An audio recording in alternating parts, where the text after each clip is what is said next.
오늘은 11월의 첫날입니다. 서울 하늘은 온종일 잿빛 얼굴을 하고 있습니다. 우리 정치판과 같은 그런 분위기를 보이고 있죠. 날씨마저도 그렇습니다. 정치판은 말하기조차 부끄러운 모습을 연일 보이고 있는데 국감 현장에서 정말 수준 낮은 국감 현장을 보였기 때문에 NGO가 낙제점을 주지 않았었습니까? 요즘에는 국감이 거의 실질적으로 끝나고 명태균의 폭로, 지저분한 폭로 때문에 온종일 하루도 편할 날이 없는 그런 날을 보내고 있습니다. 깜나라 조진국 시간입니다. 오늘 제목을 제가 총칼 들고 나서는데 우리는 입만 갖고 나가자. 야당이 총칼 들고 집회 등 대규모 시위를 펼치고자 하는데 우리는 입만 갖고 변명 위주로 나가자, 그런 형태의 여당이기 때문에 대조적으로 이런 제목을 달아봤습니다. 연일 쓰레기를 치워도 계속 쏟아져 나온다. 어느 동네에 쓰레기 치우는 그런 얘기가 아니죠. 명태균이라는 정치 사기꾼, 우리 정치는 그러지 않아도 국민들의 불신 속에 패닉 상태에 빠져 있는데 명태균의 폭로가 연일 이어지면서 사실인지 여부도 분명하게 밝혀야 하겠지만 우리 정치가 아무리 불신 속에 있다 하더라도 이렇게 저질 천박한 상태로 떨어질 수 있을까? 국민 모두는 걱정들 하고 있습니다. 명태균 그리고 김영선의 회계 책임자였다라는 강혜영의 폭로가 그칠 줄 모르고 있습니다. 구린데 더러운 것을 파헤치고 바로 잡아야 하는 것은 당연하지요. 깨끗한 정치를 위해서라도 반드시 밝힐 것은 밝혀야 하지만 폭로하는 그 모습을 볼 때 너무나도 지저분하고 구리다, 그런 모습을 지울 수가 없습니다. 아니, 폭로 내용 자체가 너무나도 저급하고 저질 수준이기 때문에 이런 것을 가지고 정치권에서 겁박하고 있는 모습이 더욱더 안타깝고 처참하다, 저는 그런 느낌을 받고 있습니다. 사실이든 아니든 간에 명태균이가 김영선의 회기 책임자였던 강혜영이 앞장서서 폭로하고 있는 정치인들의 면면을 바라볼 때에 대략 25명에서 27명 정도가 될 것이다, 이렇게 예측하고 있습니다마는 본인들은 한 번 만났을 뿐이다, 아니다, 나와는 관계가 없다라고 나름의 변명들 하고 있지만은 거론되고 있는 그 사람 이름조차가 한심하게 짝이 없는 것 아니겠습니까? 한 번을 봤든 접촉이 없었든 간에 왜 명태균이가 그 당사자를 지목하고 있었을까? 본인 스스로가 반성하고 자기를 돌아보는 그런 자세가 필요하지 않겠습니까? 저는 이런 자들에게는 정치인이 아니라 정치꾼들이다. 브로커인 명태균이 정치꾼들과의 야합하는 모습이었다, 저는 이렇게 말씀을 드립니다. 이렇게 늘 이 정치를 이따위로 하게 되니까 우리 정치가 바로 갈 수가 있겠습니까? 깨끗할 수가 있겠습니까? 어느 정치인은 그런 얘기를 했죠. 정치를 깨끗하게 하면은 못 써. 그런 데에서는 물고기가 살 수가 없어. 이런 역설적인 얘기를 하고 있는데요. 정말 한심한 정치인 아니겠습니까? 맑은 물에서는 고기가 살 수 없다. 그러니까 더러운 물, 흙탕물 속에서 고기는 놀게 마련이다, 살게 마련이다. 자기 자신을 합리화시키고 있는 그런 형태가 우리 정치를 오늘의 이렇게 타락한 정치로 만들고 있지 않겠습니까? 자기 자신이 더러운 정치를 하고 있다라고 스스로 인정하고 있는 것 아니겠습니까? 아니, 청정 지역에서는 물고기가 살질 못합니까?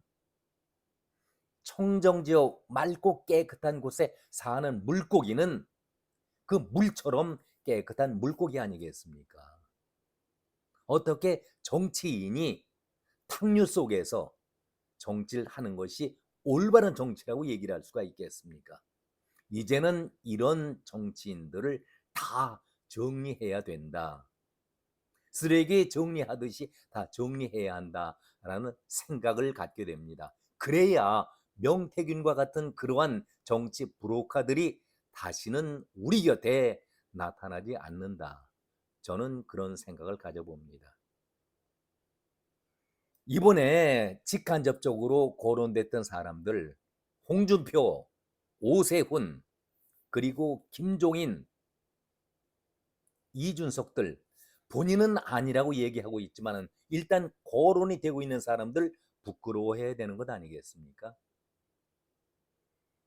한 가지 분명한 사실은 자기를 깨끗하게 관리해온 정치인들에게는 명태균이 감히 접근을 하지 못했다. 이 사실입니다. 왜 명태균이가 정치의 중견, 힘이 있는 사람들을 다 접촉을 해왔는데 한동훈 같은 사람은 접촉을 못했을까? 만약에 한동훈과 접촉을 했더라면 자기의 위치가 더 굳어지고 높아지는 것일 텐데 왜 그것을 노리지 못했을까? 한마디로 상대가 깨끗했던 것이죠. 까탈스러웠던 것이죠. 오히려 접근했다가 화를 입을 가능성이 있으니까 아예 접촉을 하지 않으려 했던 것 아닐까? 저는 그런 생각을 가져봅니다. 그래서 이제는 정치인의 기준 설정도 엄격하게 우리가 점검할 필요가 있다라는 생각을 가져봅니다.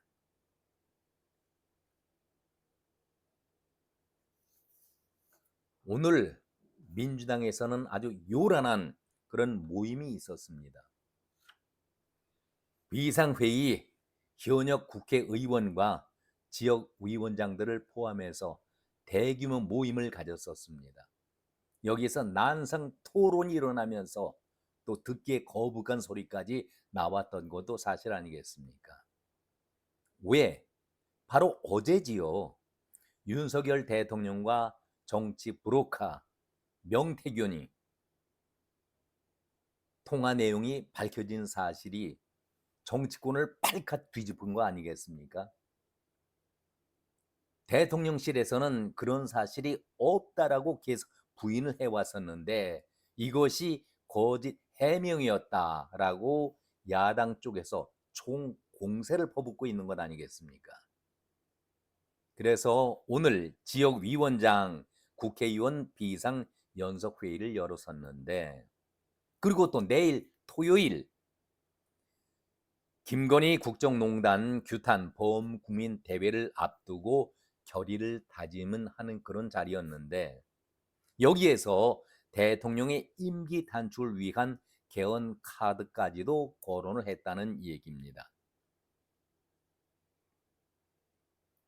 민주당은 오늘 회의에서 윤 대통령의 녹취와 공천 개입 의혹을 헌정 질서 파괴라고 공세하면서 여론전에 돌입하고 있습니다. 물론 이것은 오늘뿐만이 아니라 쭉 그런 여론전을 펼쳐왔었지요. 이재명이 한 얘기입니다.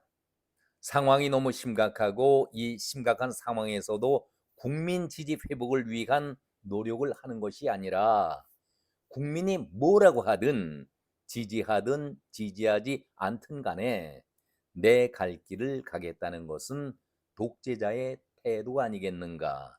이렇게 윤석열 대통령에 대해서 직격을 해버렸습니다. 그러면서 하는 말이 두려워하기를 바란다. 국민은 물과 같아서 정권을 띄우기도 세우기도 하지만 언제든 뒤집어 엎을 수도 있다. 지난번 보궐선거 때에 끌어내려야 한다.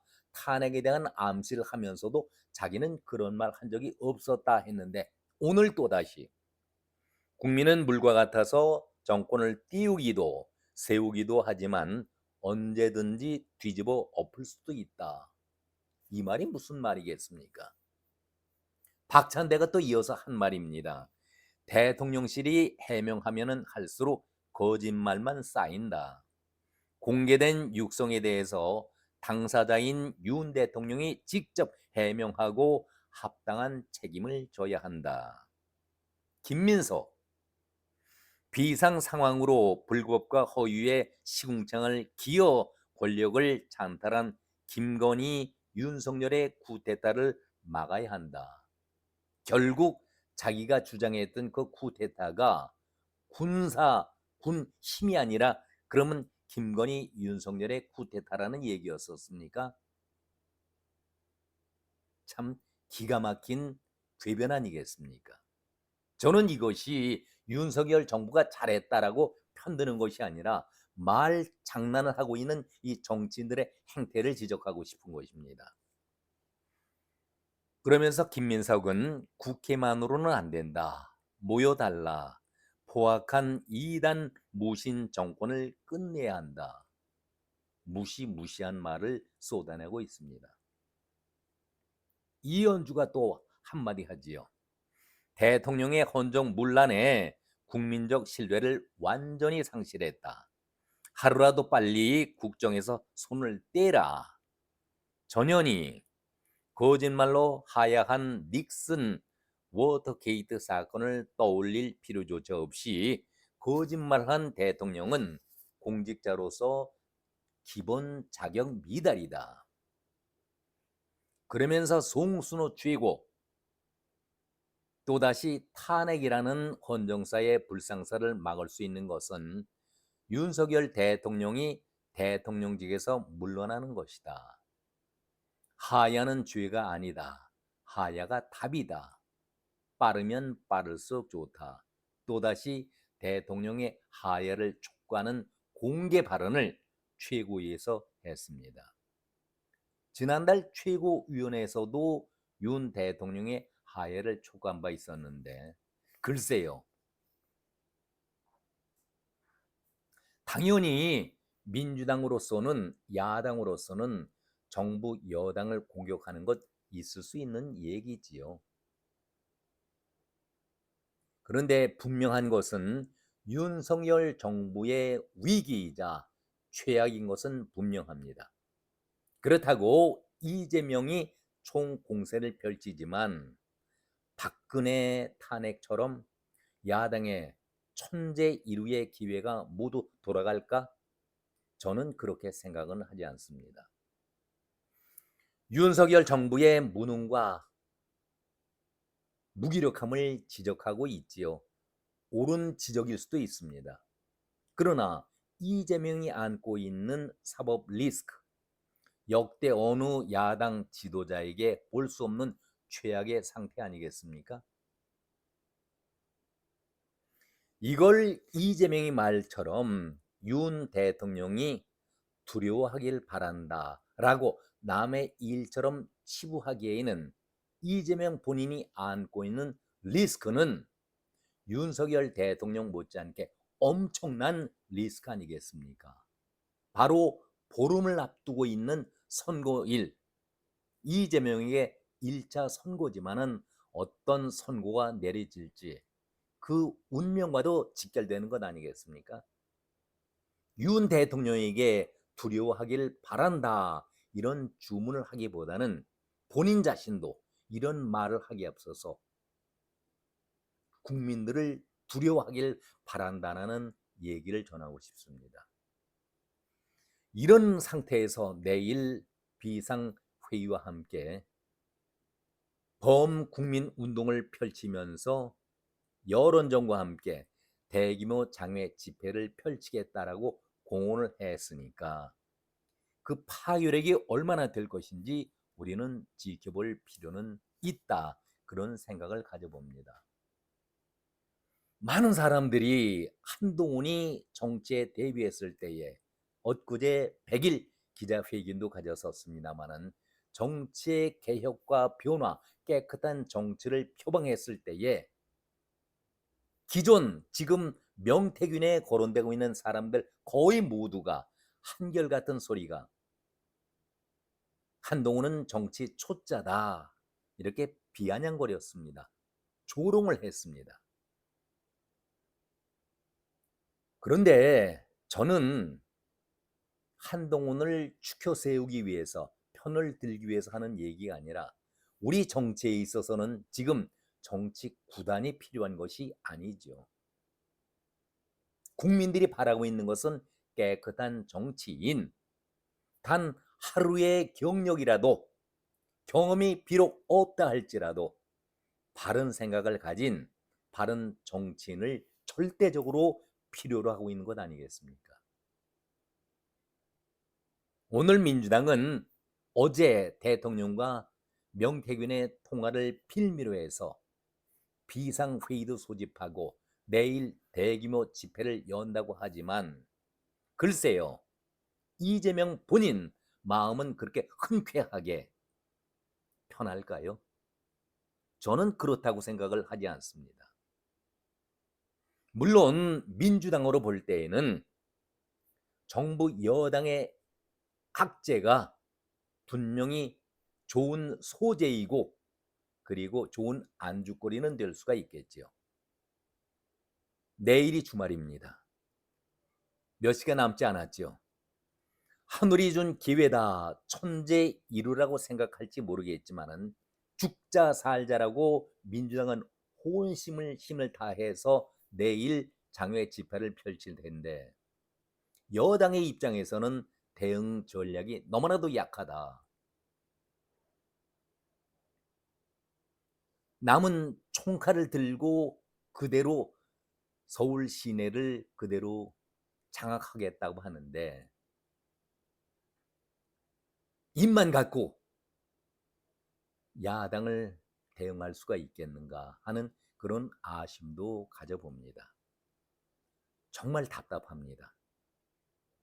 정치를 오래 했다라고 대통령실에 참모는 대통령을 참모하고 있는데 과연 어떤 지혜로 대통령을 지키고 이 난국을 풀어가는 지혜를 풀어놓을지 답답하다는 그런 생각도 끝으로 가져봅니다. 아무튼 내일 민주당의 집회도 지켜보면서 여론의 동향도 우리는 지켜봐야 되겠다라는 그런 말씀을 끝으로 드리겠습니다. 오늘은 여기까지입니다. 고맙습니다.